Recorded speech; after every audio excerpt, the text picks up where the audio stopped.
오늘 이 시간에 여러분들과 제가 나눌 말씀의 제목은 메네메네 데겔 우바르신입니다.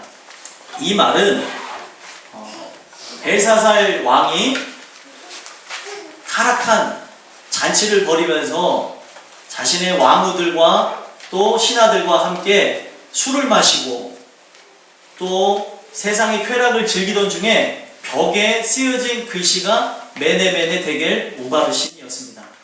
이 글씨가 새겨지는 그 장면을 그 당시에 쾌락을 즐기고 있던 모든 이들이 보기 시작했는데, 갑자기 자기네들이 술을 마시다가 더 취했는지 저 성전에 있는 그릇을 갖다가 갖고 오라 그래가지고 거기다가 술을 따라 마시면서까지 아주 못된 일을 자행하고 있었습니다.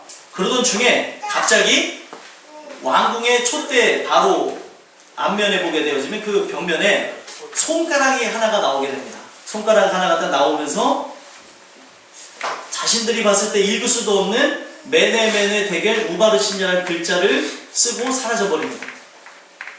그 손가락이 나타나서 글씨를 쓰는 그 장면을 보면서 어떤 일들이 일어났냐면 도대체 저 글씨가 의미하는 게 무엇일까? 이 왕서부터 어떤 일이 일어났냐면 자기의 허벅지가 녹아내리는 듯한 그런 경험을 하면서까지 그 얼굴빛도 시퍼래지고 넓적마디가 녹는 듯한 그런 고통을 느끼면서 이 마음에 두려움이 임하게 됐다는 거예요.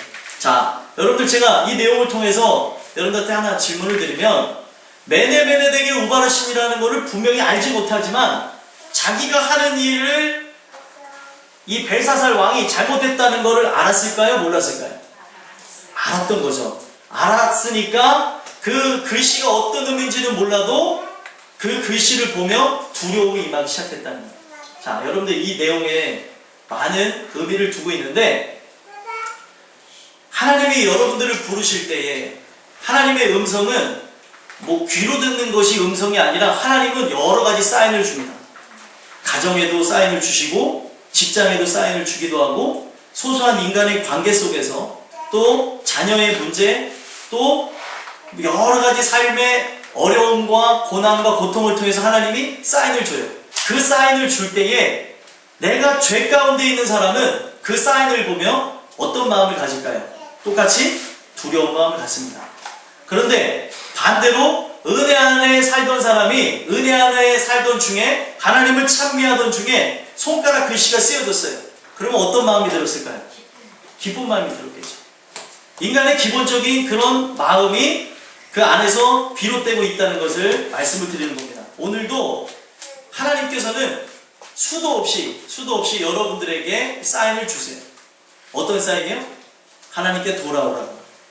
내가 너의 모든 영혼과 그리고 너의 삶의 문제들을 해결해 주시겠다고 하면서 사인을 주십니다. 근데 오늘 우리는 그 사인을 보며 두려워한 마음을 갖는 이들도 있고, 또 그 두려워한 마음을 가지면서 이 처음에 그 심정 자체는 허벅다리가 녹는 것 같고, 그리고 낯빛이 어두워지고 인생의 문제를 맞이한 사람들의 모습이라는 거죠. 그러다가 대부분 끝나게 되어지는데, 오늘 여러분들과 저는 이 메네메네 데겔 우바르신이라는 그 내용을 제가 풀이를 해드릴 것인데, 이 풀이한 내용을 통하여서 하나님이 전 인류에게 하신 그 말씀을 기억하게 되는 여러분들과 제가 됐으면 좋겠어요. 메네메네 데겔 우바르신은 그 당시의 벽면에만 쓰여지고 끝난 것이 아니라 하나님은 시간과 공간을 초월하신 분이에요. 그래서 성경에 기록되어졌다는 것은 무엇이냐면, 하나님은 이 메네메네 데겔 우바르신에 나와져 있는 그 뜻대로 세상을 심판하시겠다는 겁니다. 하나님은 분명히 그 당시에 적으셨고, 그 당시에 적은 것뿐만이 아닌 모든 사람들이 볼 수 있도록 성경에 적었어요. 그래서 성경을 보는 사람들은 어떤 사람들이 볼까요? 구원받을 사람들. 지금 하나님 은혜로 들어올 사람들에게 적어 놓으신 것이죠. 이것을 무시하지 말라는 겁니다.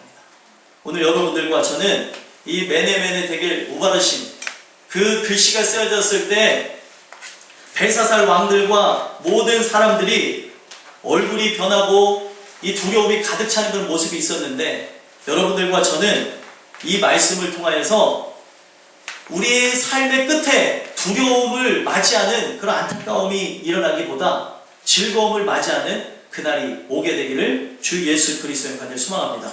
잠깐 설명을 드리면 벨사살 왕은 느부갓네살 왕의 아들입니다. 느부갓네살 왕은 어떤 왕이냐면 이스라엘이라고 하는 땅, 이스라엘 중에서도 남유다라고 하는 하나님의 백성들이 사는 그 땅을 멸망시킨 왕입니다. 멸망시킨 왕으로서 얼마나 자기가 높아졌을까요? 하나님이 이끌어가는 나라라고 했는데 그 나라의 성전을 무너뜨리고 그리고 그 있는 모든 것들을 약탈해가고 사람들을 포로로 삼는 그 과정 속에서 느부갓네살은 자기가 하나님인 것처럼 사람들에게 알리고 신상을 세우는 모습이 있었습니다. 그러던 중에 하나님은 그를 사랑하기 때문에 이 세상의 모든 나라의 역사는 자기가 주관하고 있다는 것을 알게 하시면서 오늘 본문의 내용을 보니까 어떤 내용이 있습니까? 느부갓네살 그 왕에게 하나님께서 큰 권세를 주셨기 때문에 모든 나라 사람들이 두려워하였고 또 많은 땅을 차지할 수 있었던 것 뿐이라고 얘기를 하십니다. 근데 그것을 자기가 잘나서 그런 줄 알고 마음이 높아지면서 20절에 보니까 뭐라고 나와 있습니까? 함께 읽어볼까요? 읽겠습니다. 시작. 그가 마음이 높아지며 뜻이 완악하여 교만을 행함으로 그의 왕위가 패한바 되며 그의 영광을 빼앗기고. 아멘. 자기가 잘나서 아주 세상이 봤을 때 위대한 왕이 된 줄 착각하게 되어졌다는 거죠. 그것이 아니었었다는 거죠. 다른 의미가 아니라 바로 하나님께서 이 제국의 역사를 이끌어 가셨기 때문에 이 나라가 이렇게 되어졌었다는 것을 설명해 준 겁니다. 근데 그는 모르면서 교만하게 나갔던 거죠. 그랬더니 하나님이 어떻게 하셨어요? 바로 사람 중에서 쫓겨나서 미치게 하십니다. 미치게 해서 그 마음이 들짐승처럼 되게 되어져서 들판에 나가서 21절에 보니까 들나귀와 함께 살고 소처럼 풀을 먹으며 살고 그의 몸이 하늘 이슬에 적으면서 지극히 하나님이 높으신 하나님이 사람 나라를 다스리며 자기의 뜻대로 누구든지 그 자리에 세우기도 하고 낮추시기도 한다는 것을 알게 되었다. 7년이나 미쳐서 살았습니다. 그러면서 그때 비로소 느부갓네살 왕이 회심을 하게 되어지죠. 아, 인간은 다 하나님의 주권 안에 있구나, 하나님의 손 안에 있구나라는 걸 깨달았습니다. 그러면서 지금 누구에게 이 말을 하는 거예요? 벨사살 왕에게. 너는 너희 아버지에게 일어난 일들을 보지 않았냐는 거예요. 벨사살 왕이요, 22절에 보니까 그의 아들이 되어서 이것을 다 알고도 아직도 마음을 낮추지 아니하였느냐. 어떻게 그럴 수 있냐는 거예요. 너희 아버지의 그런 모든 일대기를 통하여서 하나님이 모든 것 위에 계시다는 걸 보여주셨는데, 인간이 마치 자기가 잘난 것 마냥 모든 것을 다 쥐고 있는 것 마냥 이 세상에 내가 이 나라의 왕인 것 마냥 살아가는 모습이 있었다는 겁니다. 여러분들, 이 제국의 역사를 통해서 함께 봐야 되는 건 뭐냐면, 이거는 느부갓네살 왕의 이야기도 아니고 벨사살 왕의 이야기도 아니고 바로 여러분들 인생의 이야기입니다. 여러분들의 인생도 어떻게 합니까? 느부갓네살 왕처럼, 벨사살 왕처럼 내가 어떻게 해서든 이 나라를 멋지게 한번 세워보겠다고 하면서 살아가기도 하고, 내 이름을 좀 많은 사람한테 내야지 하면서 노력하기도 하고, 또 그것뿐만이 아니라 즐기기도 하고, 그리고 또 먹기도 하고 마시기도 하고, 내 나라를 내가 통치한다고 생각하기 때문에 오늘날 우리의 살아가는 그 모든 삶을 보면은 하나님을 기만하면서 살아가고 있다는 거예요. 여러분들, 다니엘이 얼마나 담대한지를 보세요. 지금 이 손가락 글씨가 쓰여진 이후에 거기 똑똑한 사람들, 그리고 종교를 갖고 있는 모든 사람들에게 이걸 풀이하라는데 풀이할 사람이 없었습니다. 근데 꿈을 잘 풀기도 하고 신령하다고 하는 다니엘이 있다는 소식을 듣고, 너가 이것을 해석하게 되어지면 많은 금은보화와 뭐를 주겠다 그랬어요? 이 나라의 3번째까지 되게 해주겠다라는 그런 내용을 얘기해줬다는 거예요. 그러면은 여러분들, 다니엘이 하나님을 바라보는 사람이 아니었더라면 좋게 얘기할 수도 있었겠죠. 그렇죠? 좋게 얘기하고 그 모든 부분에서 좀 사람이 얘기했을 때 자극적이지 않게 얘기했을 텐데, 문제가 뭐냐면 있는 그대로 얘기했습니다. 왜요? 있는 그대로 한 얘기가 뭐예요? 하나님을 두려워했지 사람을 두려워하지 않았어요.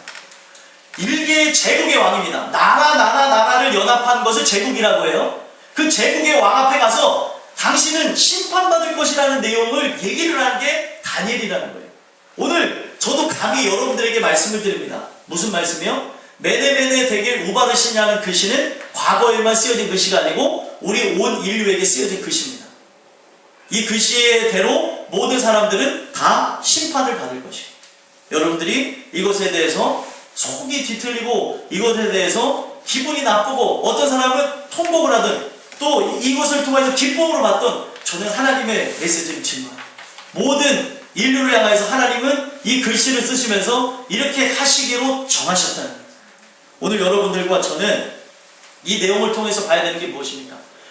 이 사람들은 하나님을 기만하면서 살았어요. 벨사살은 하나님이 버젓이 그의 인생 속에 아버지의 그런 모든 일들을 통하여서 하나님이 어떤 분인지를 간접적으로 알겠는데도 불구하고 그 하나님이 더 두려우니까 더 교만한 마음을 보였고, 하나님이 더 두려우니까 뭐예요? 자기는 괜찮다고 하면서 성전에 있는 그 그릇들을 가져다가 술을 퍼마시는 모습은 뭐예요? 더 두려우니까 하는 극단적인 행동이라는 거예요. 오늘 우리가 이렇게 살아가고 있습니다. 더 극단적으로. 내 삶에 문제가 있고 어려움이 있고 그리고 하나님이 사인이 오게 되어지는 걸 보면서 하나님 앞에 나아가는 그런 마음이 있어야 되는데, 내 의 때문에 내가 이렇게 되면 죄인이 되는 것 같기도 하고, 내가 이렇게 되면은 뭔가 문제가 있는 것 같기도 하고, 그런 모습 때문에 이 고개를 낮추지 못하고 주님 앞에 나오지 못한다는 거예요. 여러분들, 내가 죄인이 되었다는 것 자체가 가장 큰 축복입니다. 근데 오늘 우리는 죄인들이 모이는 곳이 교회예요. 교회에 문제가 있다는 것은 죄인들이 모였기 때문에 그래요. 그러나 여기서 우리가 세상 사람들이 그렇게 하는 대로 그대로 나가는 것이라면 문제가 있겠지만, 죄인들이 모인 이곳에서 어떻게 해야 되는 겁니까? 하나님의 은혜를 받아야 여러분들과 저에게는 소망이 있는 것입니다. 여러분들, 저와 여러분들은 지금 하늘 위에 계신 그 하나님의 그 역사들을 우리는 오늘 많은 인생 속에서 무시하고 살아가고 있습니다. 글씨가 접혀졌을 때 왜 두려워했겠냐. 오늘 이 말씀을 통해서 여러분들과 저는 전 인류에게 새겨진 메네메네 데겔 우바르신의 뜻을 알게 되어지므로 여기 있는 모든 사람들은 한 사람도 멸망하지 않고 다 구원받는 은혜가 있게 되기를 주 예수 그리스도의 이름으로 간절히 소망합니다. 자, 메네의 뜻에 대해서 말씀드리겠습니다. 메네의 뜻은 무엇일까요? 메네라는 이 말 자체는 26절에 한번 읽어볼까요? 읽겠습니다. 시작. 그 글을 해석하건대 메네는 하나님이 이미 왕의 나라의 시대를 세워서 그것을 끝나게 하셨다 하며. 아멘. 이 메네라는 글씨를 통해서 하나님이 얘기하신 게 뭐예요? 이미 그의 인생 자체를 정하셨다는 거예요. 횟수를 정했어요. 여러분들의 인생의 횟수가 다 정해져 있습니다. 여기 앞에 있는 예준이의 인생도 하나님은 언제 끝날지를 알고 계세요. 어린아이한테 너무한 얘기가 아닌가요? 우리의 삶은 언제 끝날지 몰라요. 우리가 금요일인가요? 금요일날 상엽이가 넌 언제까지 살 것 같니? 그랬더니 상엽이는 참고로 오경미 지사님 아들입니다. 그 말씀을 드려야지. 상엽이가 누구지? 이런 분들이 있으니까 상엽이가 뭐라 그랬냐면 150세까지 살겠대. 그러면서 야, 얘 대단한 놈이네. 보통 인생은 짧고 굵게 서 있습니다 이러는데 150세까지 살겠대. 그 얘기를 들으면서 제가 이렇게 설명을 해주는 기억이 나는데, 150세까지 살면 참 좋겠죠. 근데 우리 인생은 150세까지 살지 아니면 그 이전에 데려가실지 아니면 그 이후까지 살지는 아무도 모른다는 거예요. 하나님께서 이 모든 횟수를 정하셨다는 겁니다.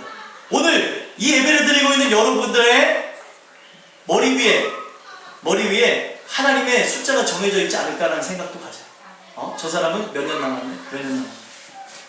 아니, 실제로 그렇다는 게 아니라, 숫자가 적혀져 있다는 게 아니라, 하나님은 여러분들의 인생이 언제 끝날지, 몇 월, 며칠, 몇 시, 몇 분, 몇 초에 끝날지를 다 알고 계시는 분이 하나님이시라는 거예요.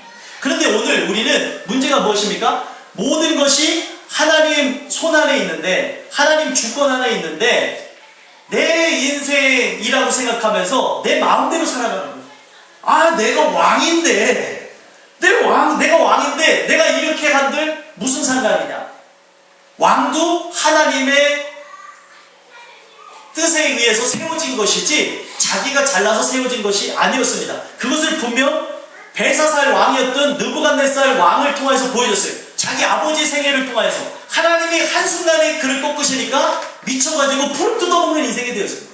이 얘기를 통해서 우리에게 주신 말씀이 무엇입니까? 우리가 하나님이 주시는 은혜를 통해서 거듭나지 않으면 나중에 썩어서 없어질 세상의 것들과 짐승과 그리고 여러가지 이 세상에 있는 그 모든 것하고 비교했을 때 똑같다는 거예요.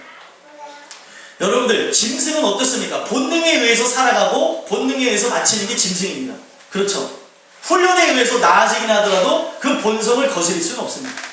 그런데 오늘 우리가 본능이 짐승처럼 나가고 있다면 하나님의 뜻이 분명히 있는데도 불구하고 그 하나님의 뜻을 무시한 채 내가 이 세상이 언제 끝날지도 모르면서 악하게 살아가고 있다면 하나님께서는 이 모습을 통하여서 어리석다라는 걸 보여주십니다.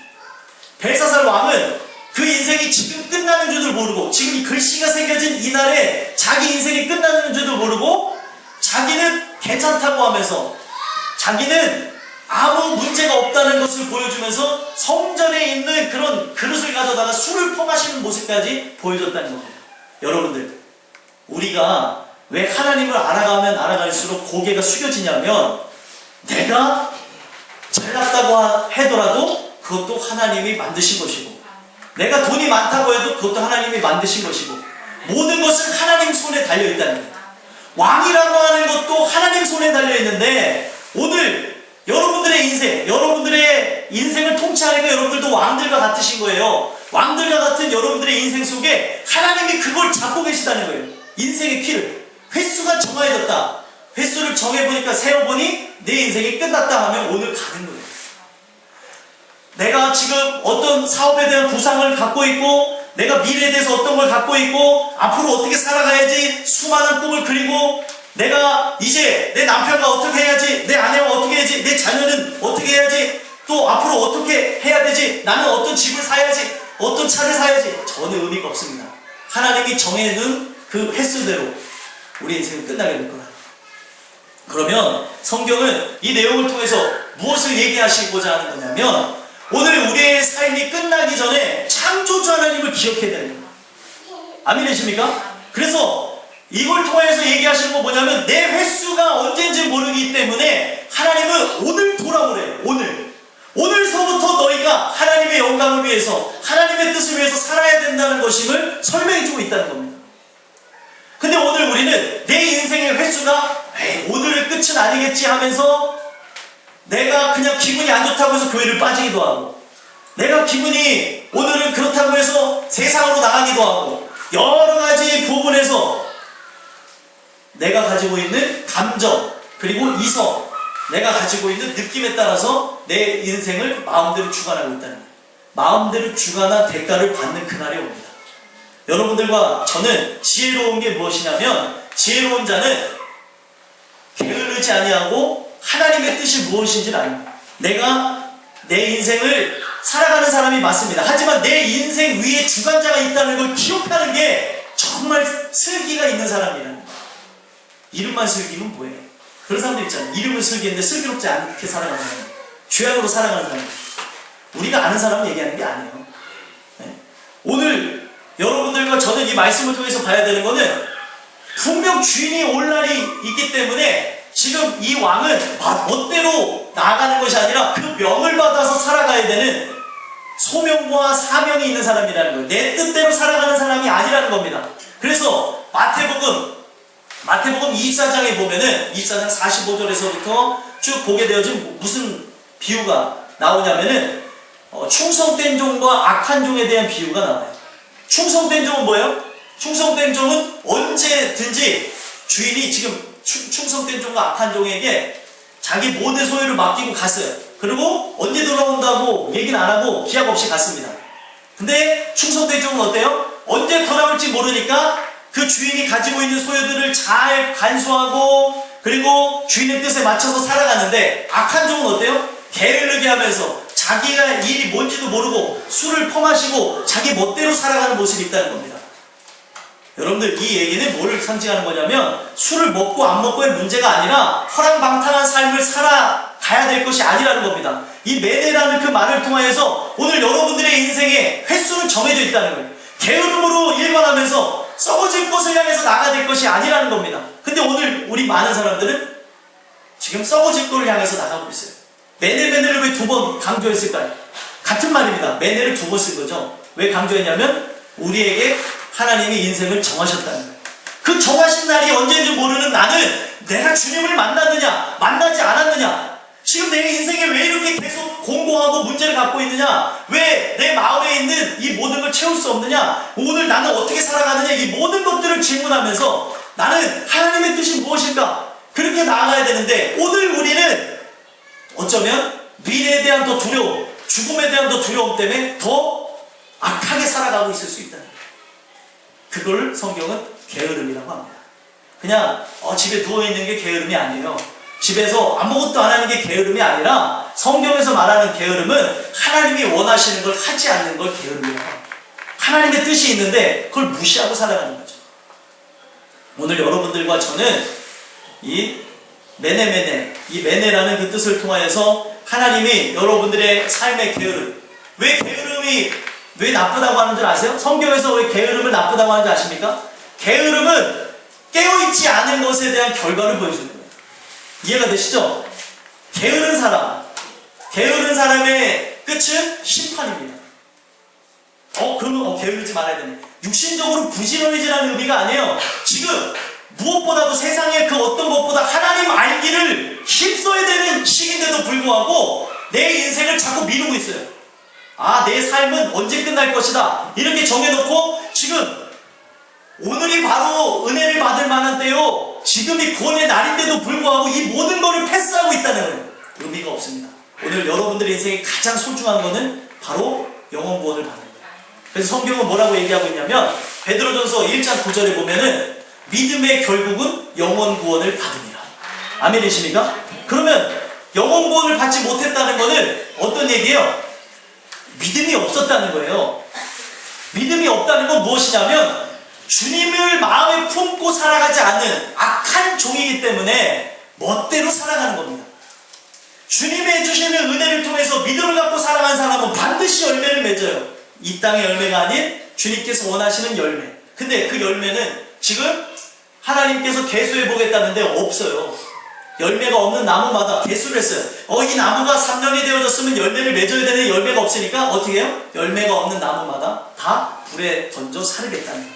여러분들은 열매가 있으십니까? 오늘 이 말씀을 통해서 나는 어떤 길을 걸어가고 있는지 그것을 보게 되는 지혜가 있게 되길 아주 소망합니다. 두 번째는 뭐예요? 매네매네 대결. 대결의 뜻은 무엇이냐? 대결의 뜻 한번 볼까요? 27절 말씀 읽어보겠습니다. 읽겠습니다. 시작. 대결은 왕을 저울에 바라보니 부족함이 보였다 하며. 아멘. 지금 대결의 뜻은 무엇이냐면 부족하다는 거예요. 뭐에 부족하다는 거예요? 로마서 3장 23절에 보면 모든 사람이 죄를 범한 것으로 인해서 하나님의 영광에 이르지 못한다는 거예요. 죄가 있는 것으로 인하여서 인간이 아무리 애를 쓰고 노력을 한다 하더라도 하나님 앞에 나아가는데 짧다는 거예요. 자, 보세요.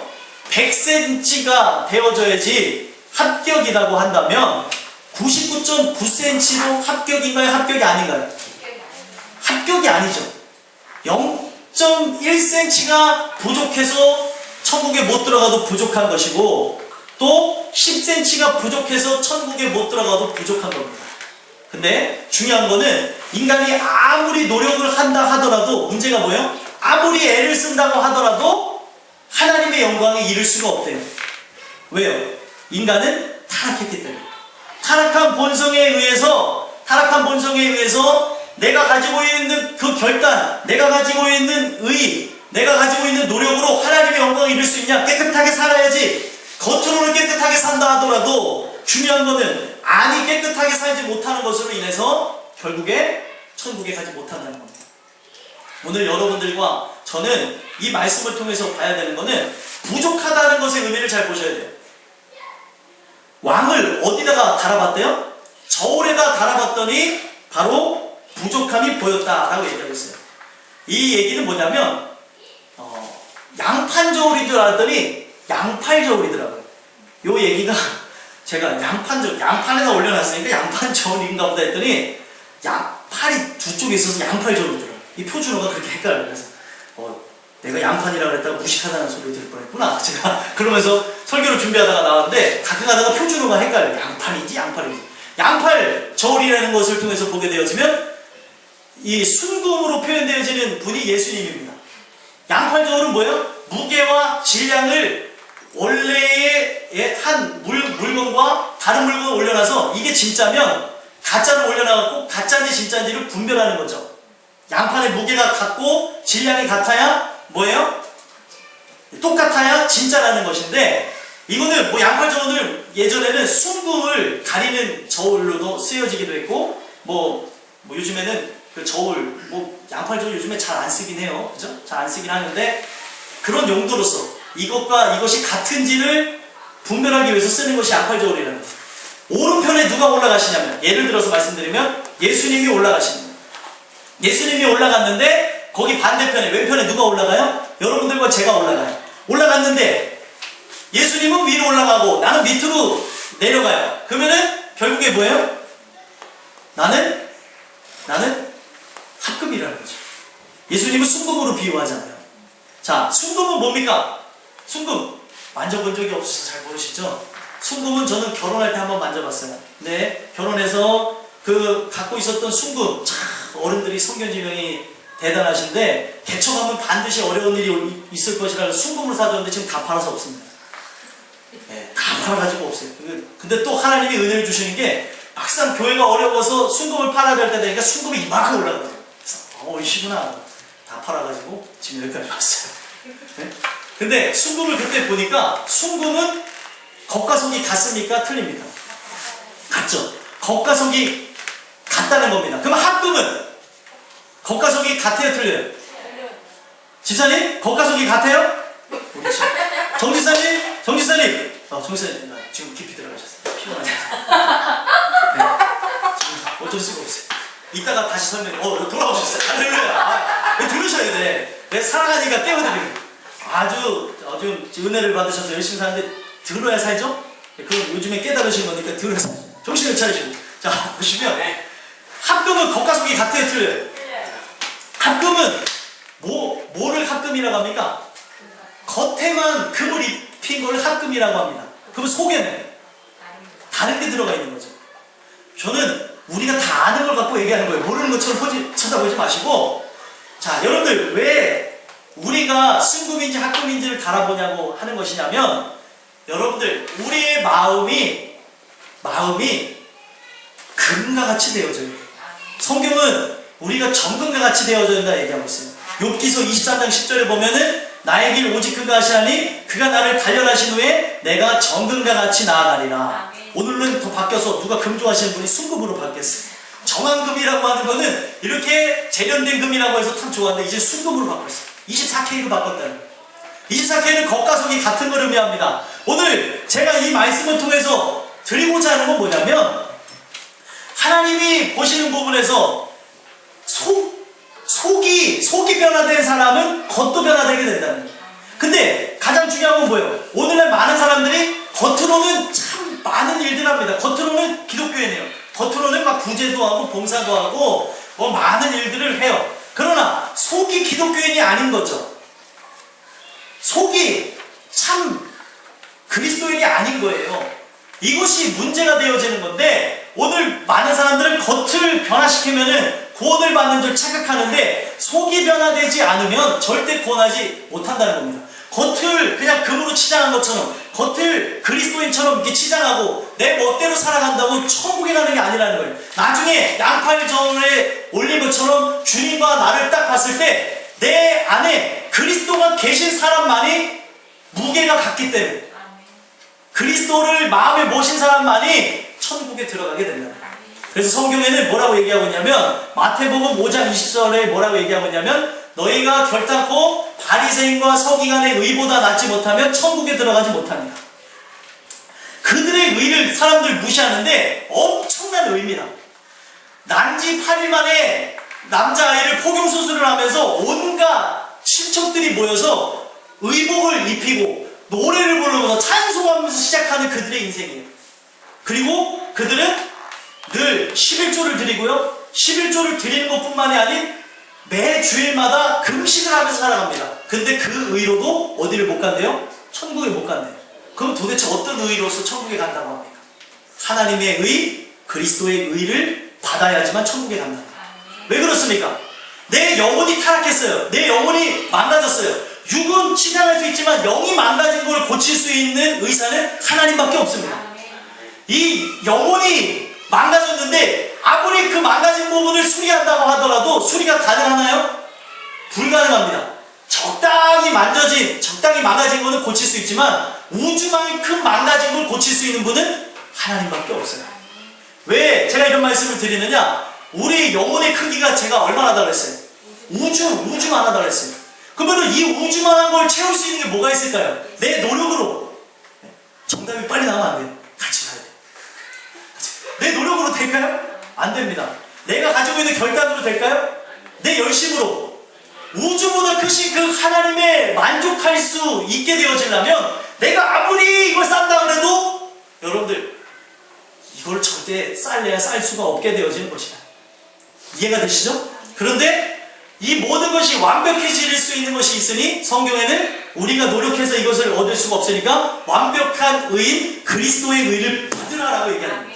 그 의를 받으라는 거예요. 예수님을 내 안에 모시라는 겁니다. 그러면 그 예수님은 어떤 분이세요? 우주보다 크신 분이에요.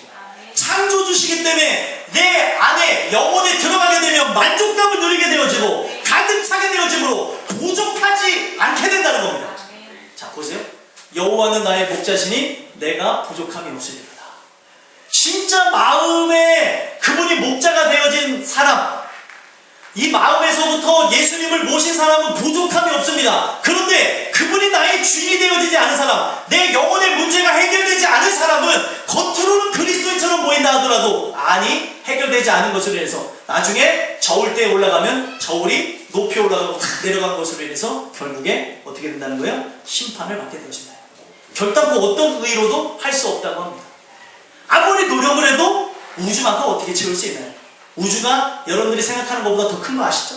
네. 근데 이 부분에서 하나님은 더 쉽게끔 그분을 사모하고 받으라고 하고 있는데 오늘 우리는 어떻게 합니까? 더 많은 의를 쌓으려고 그러고 더 깨끗하게 살려고 애를 쓰고 또 봉사를 교회소뿐만 아니라 사회소까지 하고 기부를 하고 하면은 자기의 죄가 청산이 되어질 줄 알고 합니다. 영혼의 문제를 청산하고 영혼의 문제를 바꿀 수 있는 분은 오직 하나님밖에 없습니다.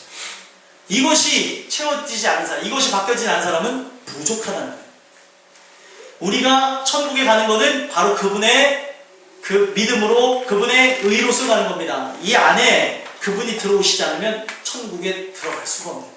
오늘 여러분들과 저는 어떤 모습으로 살아가는지를 보셨으면 좋겠어요. 부족하다고 얘기하는데 오늘 우리는 그 부족한 부분을 채우고자 이게 가장 첫 번째예요? 두 번째예요? 세 번째예요? 첫 번째죠. 두 번째, 세 번째가 헷갈리죠. 두 번째인가? 세 번째가? 가장 첫 번째입니다. 우리 인생에 가장 먼저 일어나야 되는 게 이거예요. 이것이 세워지게 되면 여러분들의 인생에 있는 문제도 해결받을 수 있고요.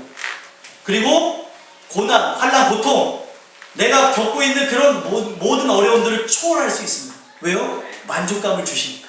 근데 이것이 해결되지 않은 상태에서의 삶은 모든 게 불합리하게 되어지고 모든 게 불균형하게 되어지고 그 결과는 우리가 이 안에 영혼의 문제가 해결되지 않은 것으로 지옥에 갈 수밖에 없다. 오늘 여러분들과 저는 이 대결의 의미를 기억하시면서 지금 온 인류에게 써 놓으셨습니다. 우리의 삶 가운데 많은 사인이 있는 것 같더라도 하나님은 많은 일들을 통해서 이 대결이라는 걸 보여주세요. 너희는 부족하다. 너희들의 모습으로는 천국에 못 간다.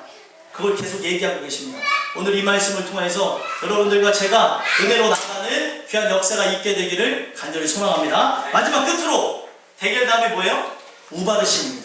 우바르신과 베레스는 같은 뜻이에요. 자, 28절 읽어보겠습니다. 시작.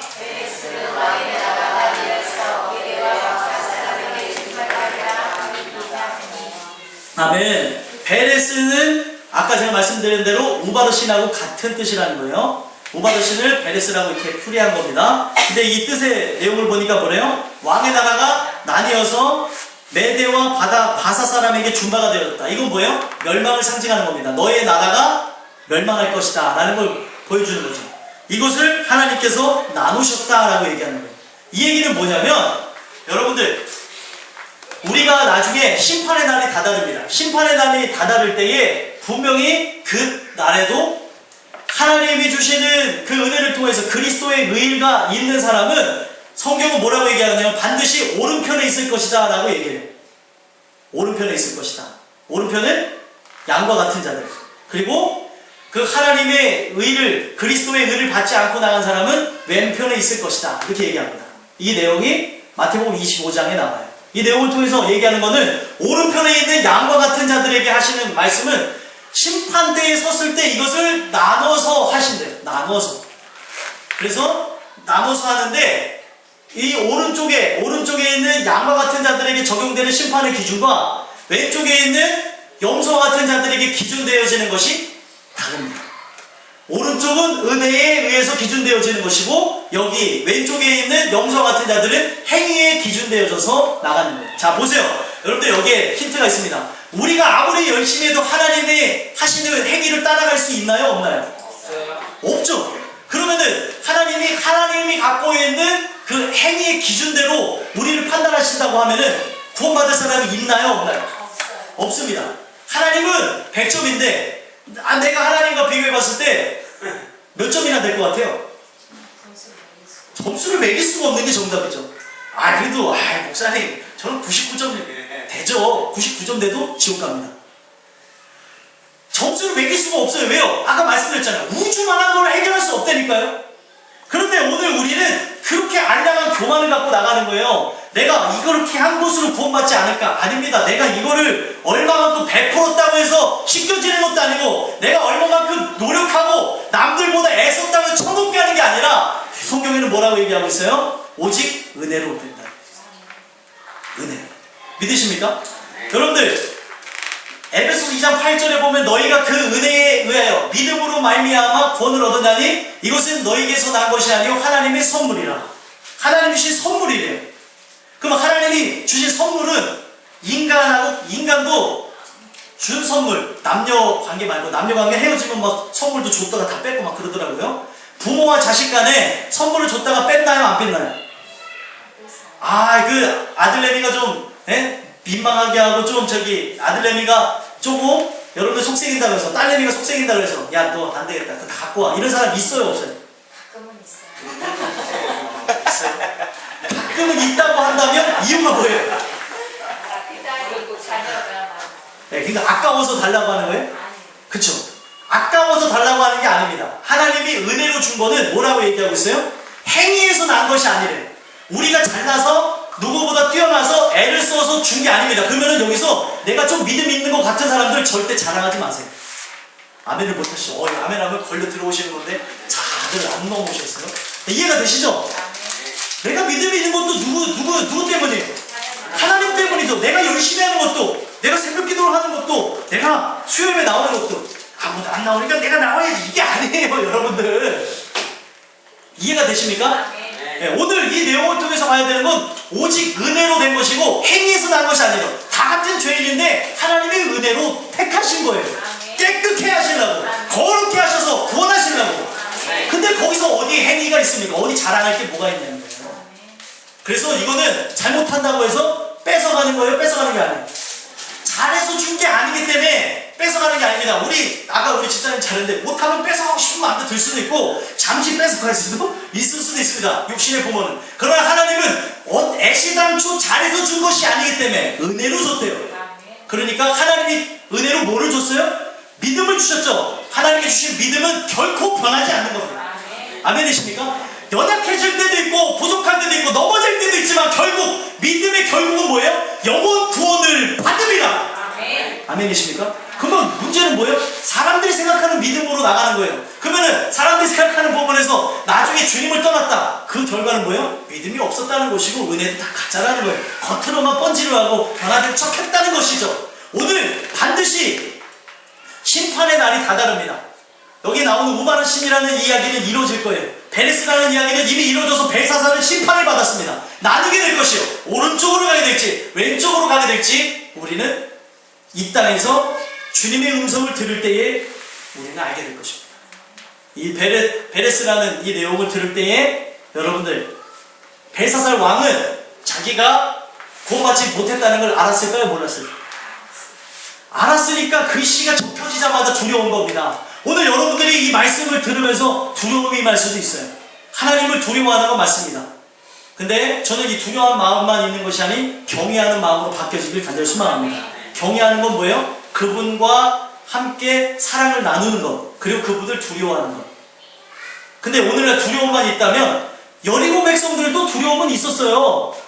이스라엘 백성들이 여리고 땅에 들어온다고 할 때에 하나님이 하신 놀라운 일들을 볼 때에 우리가 간담이 서늘해졌더라. 근데 간담이 서늘해질 뿐 은혜를 통하여서 하나님이 믿음을 허락하시지 않는다면, 그걸 통하여서 우리가 그 은혜를 받지 못한다면 모든 사람은 지옥에 간다는 거예요. 두려움만 갖고 멸망으로 나가는 인생 되지 마시고, 오늘 이 말씀을 통하여서 우리는 어차피 심판을 통과하지 못합니다.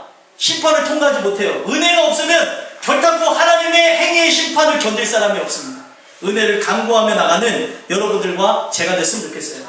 그래서 이 오른편에 있는 양과 같은 자들을 성경에서 뭐라고 얘기하냐면 복을 받은 자들이요. 그리고 왼편에 있는 염소 같은 자들에게 뭐라고 해요? 저주를 받은 이요. 이 얘기하고 있어요. 여러분들은 복 받은 사람이 되기를 소망합니다. 다른 복 말고요. 이 땅에서 잘 먹고 잘 사는 것 이 땅에서 끝날 것입니다. 영원한 복을 받기를 간절히 소망하고요. 이 내용을 통해서 우리가 끝으로 봐야 되는 것은 결국엔 뭐예요? 심판은 피할 수 있어요? 없어요? 없습니다. 인류에게 쓰여진 글씨로 보시면 되겠어요. 이 글씨를 성경을 펴서 본 사람은 볼 것이고 말씀을 통해서 들은 사람은 이제 들을 것이지만, 이것이 온 인류에게 쓰여져 있지만도 하나님의 은혜를 통하여서 보지 못하게 하고 듣지 못한 자들은 지금도 자기의 멸망의 날이 언제인지도 모르면서 게으름과 그리고 교만과 그리고 하나님을 기만하면서 자기의 인생을 자신하고 멋대로 살아가고 있습니다. 인생은 한 방에 훅 갈 수도 있어요. 오늘 이 말씀을 통해서 여러분들과 저는 봤으면 좋겠습니다. 하나님이 우리에게 주신 이 메시지. 그렇기 때문에 여러분들과 저는 심판을 피할 수 없기 때문에 이 말씀의 결론은 무엇이냐면, 이 모든 것을 해결하실 수 있는 분인 예수님을 받으라. 그 예수님을 우리 마음에 모시게 되어지면 어떻게 되어지고요? 예수님은 이미 십자가 선상에서 우리의 모든 죄를 다 짊어지시고 심판을 받았습니다. 여기에 우리의 죄도 올려져 있는 거예요. 그래서 그 죄가 올려져서 심판을 우리 예수님께서 그분의 죄 때문이 아닌 나의 죄 때문에, 인류의 죄 때문에 심판을 받으신 것입니다. 그래서 십자가에 죽으신 거예요. 그렇기 때문에 예수를 믿는다는 것은 예수님이 받으신 그 심판으로 말미암아 나 때문에 받은 심판으로 인해서 여러분들이 심판을 받지 않게 될 거라는 거예요. 아멘이십니까? 여러분들, 저는 늘 말씀을 전하지만 말씀을 좀 들으셨으면 좋겠어요. 이 말씀을 들어야 삽니다. 아멘이십니까? 심판을 이미 이루어주신, 심판을 받지 않도록 자기가 모든 고통을 당해주신 그분을 받게 되어지면 그분과 함께 담대함으로 천성에 들어갈 수 있다는 거예요. 이 내용은 계시록에도 나와 있어요. 누가 하나님 앞에 설다고 할 때 누가 먼저 섰어요? 어린 양 대신 예수님이 섰고, 그 뒤에 하나님이 주신 은혜를 통하여서 그리스도를 쫓아간 사람들이 다 그 뒤에 서게 되었습니다. 이건 뭐예요? 예수님의 그 십자가의 피의 공로에 힘입어서 여러분들과 저는 심판을 면하고 천성에 들어갈 수 있다. 근데 오늘 그것을 왜 거부하시냐는 거예요. 왜 지금 삶의 코앞에 지금 달아달아서 영생의 문제가 있는 중에도 이 세상에서 제일 무거운 이 눈 셔터 코프로 왜 내려가는지, 그리고 이 세상에 그렇게 해서 지금 내 영혼이 사느냐 죽느냐 문제에 있는데에도 지금 하나님이 직접적으로 가정에 후벼 파고 들어오시고, 직장에 후벼 파고 들어오시고, 사회에 후벼 파고 들어오시고, 내 개인적으로 후벼 파고 들어오시고, 지금 이 글씨를 통하여서 명확하게 보여주시고, 내 삶의 두려움을 통하여서 많은 수많은 사인을 통하여서 이것이 진짜라고 보여주시는데도 거부한다면 우리는 희망이 없습니다. 오늘 이 말씀을 여러분들 마음에 새기심으로 여러분들과 저는 이 말씀으로 인하여서 그 예수님을 마음에 모시기를 소망하고, 그분으로 인하여서 여러분들과 저는 저 천성에 들어가는 그런 은혜가 있게 되기를 주 예수 그리스도에 소망합니다. 기도하겠습니다. 하나님 감사합니다. 매네매네 되기를 못 받으시니라는 말씀을